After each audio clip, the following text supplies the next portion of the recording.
Yes?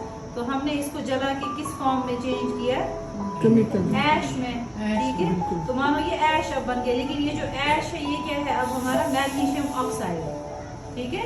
अभी तक ये मैग्नीशियम था in the form of ribbon, तो मैग्नीशियम को जब हमने जलाया, ये जो हमारा ऐश बन गया, ये हमारा है मैग्नीशियम ऑक्साइड। तो जो हमारा ये पाउडर फॉर्म है, दिस इज मैग्नीशियम ऑक्साइड, ठीक है।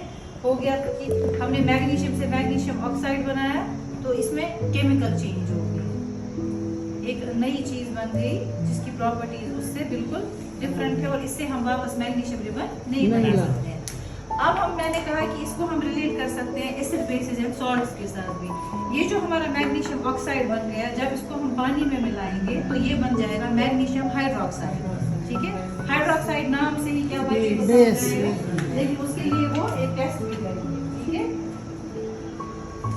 पहले हम इसमें थोड़ा सा पानी मिलाएंगे,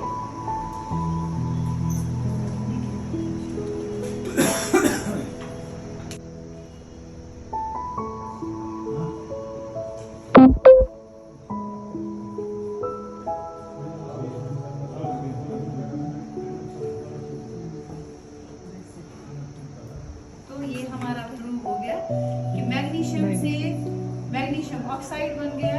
मैग्नीशियम ऑक्साइड को पानी मिलाने के बाद मैग्नीशियम हाइड्रोक्साइड बन गया, और मैग्नीशियम हाइड्रोक्साइड का जब हमने टेस्ट किया तो it shows it is basic in nature. तो 3 लेसन के साथ इसमें अब मैग्नीशियम ऑक्साइड, ये बर्निंग ऑफ मैग्नीशियम क्या है, अब केमिकल चेंज है ना सर। पहले मैग्नीशियम था, फिर मैग्नीशियम ऑक्साइड, फिर मैग्नीशियम हाइड्रोक्साइड, नई चीजें बन गई, तो केमिकल चेंज है। इन प्रेजेंस ऑफ ऑक्सीजन जल गया, तो हम कंबशन इसके थ्रू समझा सकते हैं बच्चे को कि कितनी ब्यूटीफुल फ्लेम से ये जला, हो गया कंबशन भी, और ये बेसिक इन नेचर है, तो इस बेस के साथ भी आपका ये इसका रिलेशन हो गया। तो ये था आपका मैग्नीशियम, बर्निंग ऑफ मैग्नीशियम, ये आपका है 7th में, कंबशन एंड फ्लेम में है।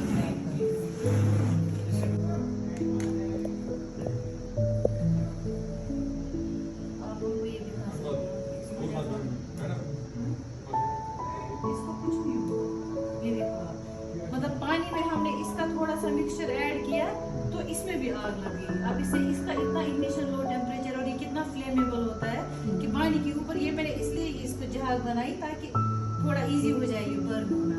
तो ये जो इसमें प्रिकॉशनरी मेजर्स हमेशा लिखे होते हैं कि keep it away from the heat या फ्लेम, क्योंकि ये बहुत इजीली कैच करते हैं फायर। दूसरे तरीके से कभी आग के नजदीक भी परफ्यूम स्प्रे करते हैं, तो ये आप उनको प्रिकॉशनरी मेजर भी बोल सकते हो कि देखो बेटा इसका इग्निशन टेम्परेचर इतना लो है कि ये विद इन नो टाइम जल जाता है, ठीक है। प्रोटीन टेस्ट में हम 2 चीजों का इस्तेमाल करते हैं, copper sulphate, sodium hydroxide solution. अब हम ऐसे भी, अब आप बोलोगे मैं वाटर सॉल्यूशन क्यों,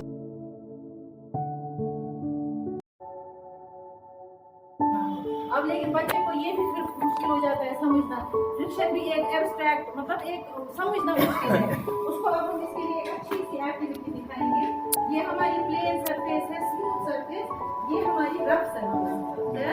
इस रफ सरफेस पर ज्यादा force of friction, smooth surface पे कम फोर्स ऑफ फ्रिक्शन होगा, वो हम उसको प्रूव करेंगे। ये आपके साइंस किट में है स्प्रिंग बैलेंस, ये इससे आप वजन भी कर सकते हो चीजों का, इससे आप फोर्स ऑफ फ्रिक्शन करेंगे। ये न्यूटन मतलब मैं इसमें फोर्स अप्लाई करूंगी, हम देखेंगे हो सकता है किस जगह पे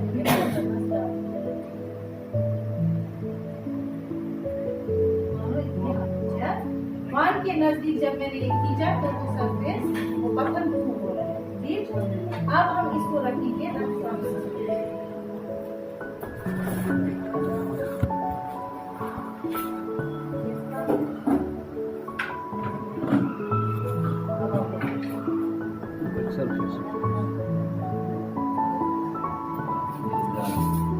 इधर ही प्रूव हो गया कितना फोर्स मुझे लगाना पड़ा, ये मूव ही नहीं हो रहा है। इसका मतलब क्या है, फ्रिक्शनल फोर्स आप सरफेस पे ज्यादा है, उससे ज्यादा है।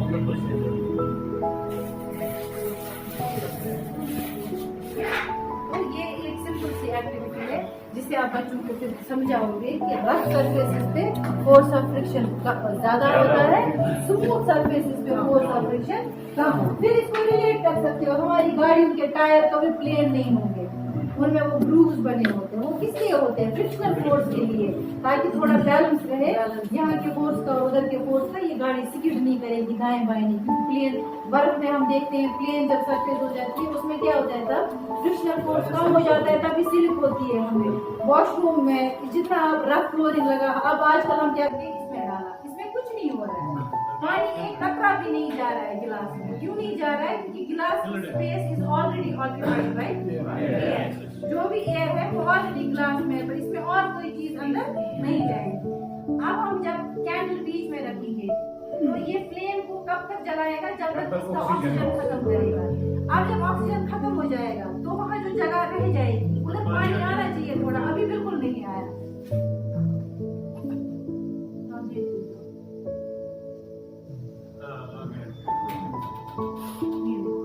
इसका मतलब है जो वहाँ ऑक्सीजन था वो फ्लेम मतलब हो गया यूज, जो वहाँ जगह खाली होगी उस जगह में पानी देगा।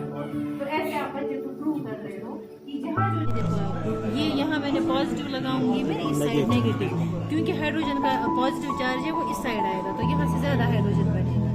देखो आप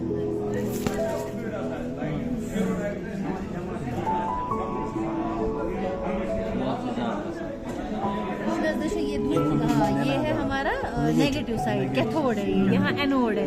कैथोड साइड हाइड्रोजन गैस ज्यादा बन रहा है और एनोड साइड हमारा क्लोरीन गैस बन रहा है। तो ये हो गया इलेक्ट्रोलिसिस ऑफ वाटर। अब क्योंकि ये